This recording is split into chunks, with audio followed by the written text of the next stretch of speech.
Welcome once again to the community update related to the issues about COVID and prevention issues, and then treatment as well, and now vaccines. Today on this broadcast, we're going to have Eric Maloney, Chief Eric Maloney, who is the fire chief for Kerrville, Corey Edmondson, who is the CEO at Peterson Health, Dub Thomas, who is the Emergency Management Director, Coordinator for Kerr County. And then I will do a brief wrap up. Let me say, and I've done this before, but I think that there's a cause to do it. We have just come out of a meeting with community leaders who've been involved in fighting the issue of COVID and now looking at this whole issue of getting vaccines, which seem to be in short supply. You'll hear more about that.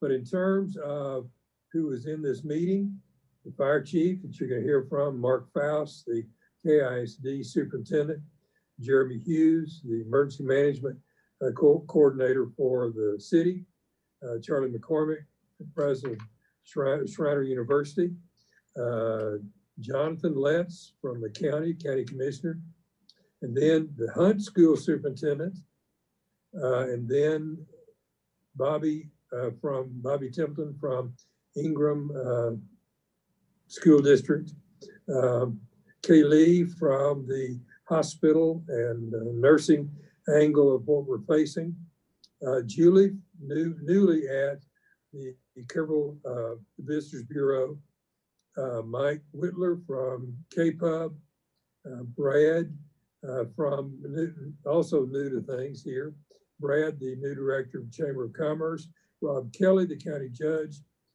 Pete Calderon from the Kerrville State Hospital, Gil Salinas from the Kerr Economic Development Corporation, and then Dub Thomas that you'll hear from. And I just want you to know these folks are very committed to addressing and dealing with these issues. Some of this is pretty frustrating because we want to be further down the road, but we are making progress, and you'll hear about that today. At this time, Fire Chief Maloney, would you share with us? Thank you, Mr. Mayor. So I have a few slides for the citizens of Kerrville and Kerr County. There we go. All right, next slide. So kind of want to brief a little bit on what we've seen over the last month since our last kind of report out for this, what's happening since then regarding the vaccine, and what are some other things to expect out there. So one of the things we are seeing, and which is always concerning, is the number of COVID cases since December 22nd. So you can see we peaked on January 19th in there. We were almost at 500 active cases.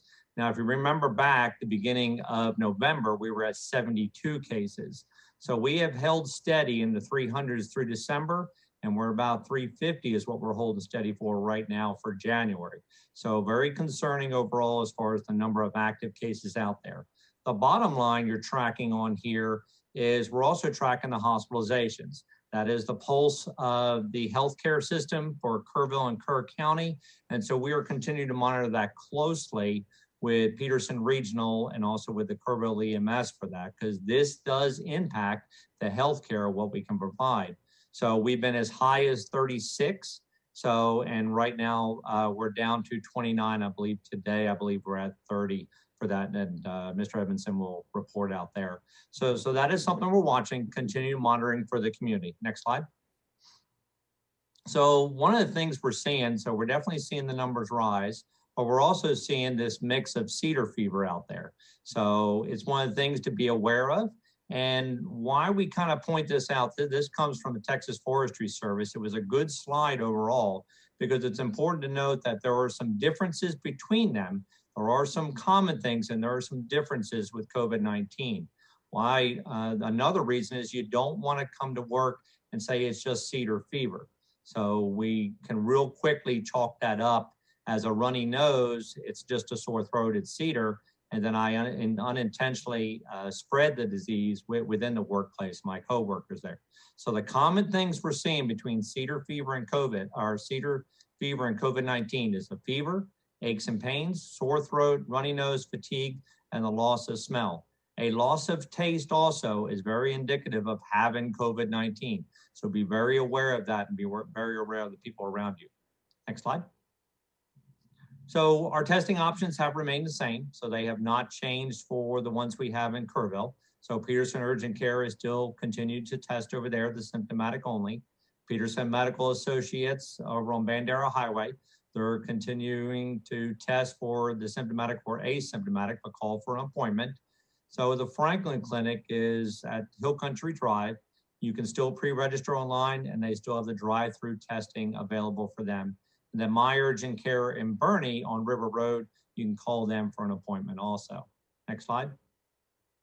So the good news is the free public testing. So the public testing has changed, and what they're doing now, instead of a one-day testing, they are scheduled for 5 days at one county, and then they're going to move on to other counties in the region. So coming up next is Hill Country Youth Exhibit Center from February 1st to 5th, 8 to 4. This is a walk-in clinic, no appointment necessary, symptomatic or asymptomatic, and you can receive the free COVID test for that. Results are pretty quick, so we're seeing those in about 24 hours, you'll receive them back. After that, the Fredericksburg, Lady Bird Johnson Park at the Pioneer Pavilion. So they have another one scheduled for February 15th through the 18th, 8 to 4. Same thing, walk up, no appointment necessary. And then we're working for future testing also after the February 1 here in Kerrville. Next slide. So the vaccine. So I'm going to talk a little bit about this, but I will defer some to the Emergency Management Coordinator for Kirk County and also the CEO for the hospital. So Kirk County demographics. So what I do want to clarify is that the phases and distribution, it is determined by the Department of State Health Services Expert Vaccine Allocation Panel. They put this in place back in October, actually prior to that, and they actually have a report out available on the website which says what that plan looks like. It doesn't say the distribution, but it does have an overall plan for that. So we are subject to what phases they say we're going to vaccinate, and we are also subject to what distribution and allocation they allow a county or a facility to receive. Here in Kerrville and Kirk County, one of the challenges we do have is that phase 1A. There are 3,400 healthcare workers in Kirk County. That is a significant larger number than some of these other counties outside of Bear. So we do have a large number of healthcare workers in Kirk County. When we get to phase 1B, once again, another challenge is that there are over 14,000 people that are 65 or older. So we recognize that, and we have a plan moving forward with that on when we receive the vaccine, what that's going to look like. But this is a supply and demand. So there is a high demand for the vaccine. The supply is very low. So right now we have a limited supply. So we're continuing to work on the healthcare workers out there as we receive the vaccines. And then the plan to move forward with that is move into that phase 1B after that. Next slide. So I encourage everyone as we move forward for everyone to think about the vaccine. Encourage the education on the vaccine from credible sources to include contacting your physician. Review the Pfizer and the Moderna vaccine so you can make an educated decision that is best for you, your family, and our community. Credible sources like the Department of State Health Services, the dshs.texas.gov, they have great information. They have some videos from Dr. Hellerstadt and Dr. Schufert that can give you more information about it and also dispel some of the myths about the vaccines. The Food and Drug Administration, so FDA.gov, they also have a lot of information about the Moderna and the Pfizer and other vaccines that will become available probably within the next month or so. So I ask everyone with that information, please be patient and kind. Our priority is to protect our community and your loved ones. Next slide. And Mr. Mayor, I will turn it back over to you.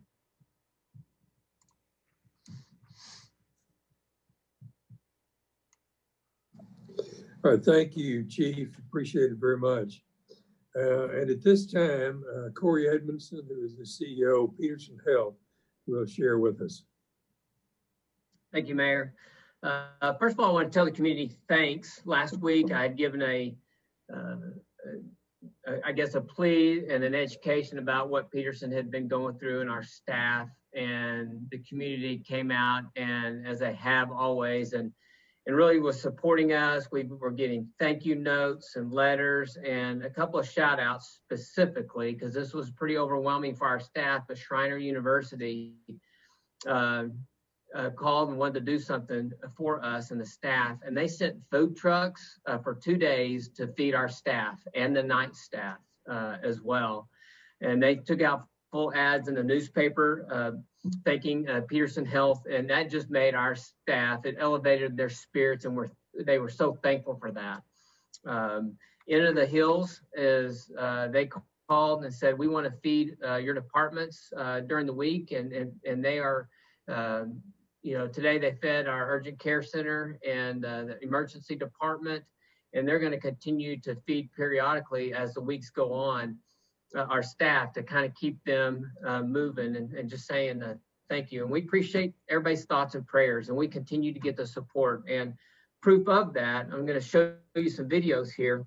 As you elevate us, it continues to push us to the highest level possible. Our community has done an amazing job. The photos that you're about to see are just an example of some recognition that we showed our staff. That one in particular was how we were rated by our patients. Just in the last quarter, the most intense time that we had kind of experienced with COVID, people were still rating us as a 94th percentile nationally, and which was just phenomenal. Next. We had other departments that also got recognized. In particular, this is our 2 West floor. They were rated in the 95th percentile. And the next slide is our EVS department. They were rated for the last half of the year in the 93rd percentile nationally, is from a cleanliness standpoint. We've always been an extremely clean facility, and just want the community to know that we are top notch when it comes to that. The other thing that was interesting is in the month of December, we had, I'll pause in a minute and talk about vaccines in just a second. But one of the things that we accomplished also was that our nursing and our doctors, they rated in the top decile for communication, courtesy, respect, and listening to the patients. That was an incredible moment too, just in the month of December, which was a very intense time. So thank you, community, for that. So right now, what Peterson's experiencing, we have, today we had 93 patients census in the hospital. Of those 93, 30 of them are hospitalized. Our ICU is full, and we have 8 of those COVID patients. 8 of the 30 are in ICU. So it's an intense time that we're taking care of the community and taking care of our patients. So let's talk about the vaccine really quick. Chief Maloney alluded to some of this. Peterson Health is going through our second phase, or our second dose, for those paid employees that we vaccinated early before Christmas. So we vaccinated 500 employees, and this week we're vaccinating an additional 500. And you see pictures there of us going through that. We're excited about that. It's been a team effort to get that accomplished by a variety of people, and it's been a nice piece. But I tell you, we have been frustrated, and I know you are too, community, about not getting more vaccine for everyone. We would love to have that. We have been elevating and escalating this concern at all levels. There isn't a day that goes by that we're not having some kind of call with state about what's going on in our region, trauma service region, with the Texas Hospital Association. I will tell you that I've made personal phone calls to our senator, to our representative. Our board of directors has done that. We've had some other individuals who've communicated and set the urgency as to Kerr County needs additional vaccine for our community. Now, granted, we still even have more healthcare workers that need to be vaccinated. We don't even have those vaccinated, and there's some counties, even in Bexar County, vaccinating others, but we still need to vaccinate healthcare workers. We've been asking for additional vaccine and filling out surveys, doing all that we need to do to get additional vaccines. We've been questioning the allocation and the formula they use for how they deal with Kerr County. And in fact, we just had a conversation today with the Texas Department of Emergency Management about the formula and why the variance between some counties and the other, Kerr being one that has been what we would call slotted in getting additional vaccines. My purpose in telling you that is we have not been sitting on our hands as a community, as the city, as the county, as emergency management, as the hospital, as even HEB. We're all coordinating right now to vaccinate the community as we get a vaccine. And I will tell you, we have been shaking the trees at the state level to find out how to get more vaccine. We've been proactive, but we don't have control. We don't have control of when we get more vaccine or when we get more vaccine. We would love to be a hub. And we in fact, tonight, we just found out last night how to do that, how to be a hub. That's the first time we had heard how to be a hub for a community. So we're going to be doing that tonight, and hopefully we'll get approved to be a hub vaccination site. But between Peterson and HEB and all the other sites, we hope to get more vaccines for the community. Just need to let you know we're not sitting on our hands saying, oh, well, what if? We are being proactive. Our hotline is still open. If you have questions, and that phone number that you can call is 896-4200 and select option 1. And then lastly, I will tell you that we continue to be vigilant in our front line. Our staff is working hard day in and day out, working hours upon hours trying to take care of our community, and they're doing a fantastic job, and I'm absolutely proud of them. When I make rounds in the hospital and I see what they are going through, it moves me. It's unprecedented, and they're continuing to provide that compassionate care here at the hospital. We're continuing to offer the best health care for you, and we'll continue to move that, and we're not letting COVID stop us from accomplishing that task. So that's it, Mayor. Thank you. Thank you very much, Corey. Appreciate that good word and all that the Peterson Regional Medical Center is doing and all of its sites. At this time, person who's really been on top of these issues and greatly helpful. I want to introduce Dub Thomas. He's in emergency management for the county. Dub, if you would give us an update. Thank you, Mayor. Good afternoon, everybody. Yeah, I kind of want to give everybody an update on the vaccination plan that we've been working on.